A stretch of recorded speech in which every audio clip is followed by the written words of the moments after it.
పరిశుద్ధాత్మ ముందు పొందినా వెనక పొందినా బాప్తిసం ఖచ్చితంగా పొందుకోవాలి. నమ్మి బాప్తిసం పొందేవాడు రక్షింపబడ్డాడు. మార్క్స్ 16 వచనంలో. కొంతమంది బాప్తిసం పొందకముందే పరిశుద్ధాత్మను పొందిన సంఘటనలు ఉన్నాయి. అపోస్తుల కార్యం 10వ అధ్యాయం 44 నుండి 47 వచనం వరకు వారు అపోస్తులైన పేతురు గారు వాక్యం చెప్పుచుండగా వాక్యం వినుచున్న అన్ని జనులందరి మీదకి పరిశుద్ధాత్మ వచ్చి దిగారు. వారందరూ అన్య భాషలతో మాట్లాడుచుండేది. అప్పుడు పేతురు గారు అంటారు, మనవలే పరిశుద్ధాత్మ పొందిన వీరు, మనవలే పరిశుద్ధాత్మను పొందిన వీరు. వారు అన్య భాషలో దేవుని ఘనపరచుచుండగా చూచినట్ట. అంటే అన్ని భాషల్లో మాట్లాడేవాడు దేవుడిని ఏం చేస్తున్నాడు? ఘనపరుస్తున్నాడు. అప్పుడు అంటాడు, నీటికి ఎవరైనా ఆటంకపరచగలరు? వీరు బాప్తిసం పొందకున్నట్లు నీటికి బాప్తిసం.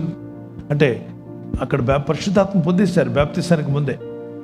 అపోస్తుల 10:44 నుండి 47 వచనం వరకు. అపోస్తులుడు పేతురు అంటాడు, వీరు పరిశుద్ధాత్మ పొందిన వీరిని బాప్తిసం పొందకుండా నీళ్లకు ఆటంకపరచగల వాడెవడు?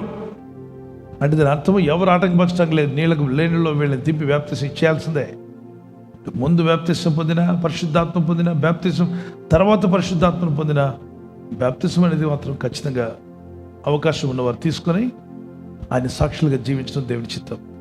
అందుకు పేతురు, మన వల్లే పరిశుద్ధాత్మను పొందిన వీరు బాప్తిసం పొందకుండా ఎవడైనా వీళ్ళు నీళ్లకు ఆటంకపరచగలడా అని చెప్పి వారికి బాప్తిసం ఇచ్చాడు. పేతురు ఈ మాటలు ఇంకా చెప్పుచుండగా అతని బోధ విను వారందరి మీదకి పరిశుద్ధాత్మ దిగెను.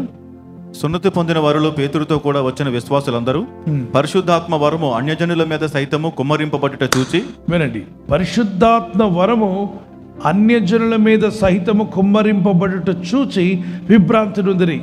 బైబిల్ పేరట. ఇదండి అన్ని జనులు. వీళ్ళకి అసలు దేవుడి వాక్యమే తెలియదు. ఈరోజే విన్నారు, ఈరోజే పొందుకున్నారు. అంటే బాప్తిసానికి పొందకుండానే వారు పొందారు. అంటే దాని అర్థం బాప్తిసం అక్కర్లేదని కాదు, ఖచ్చితంగా పొందుకోవాలి. God bless you.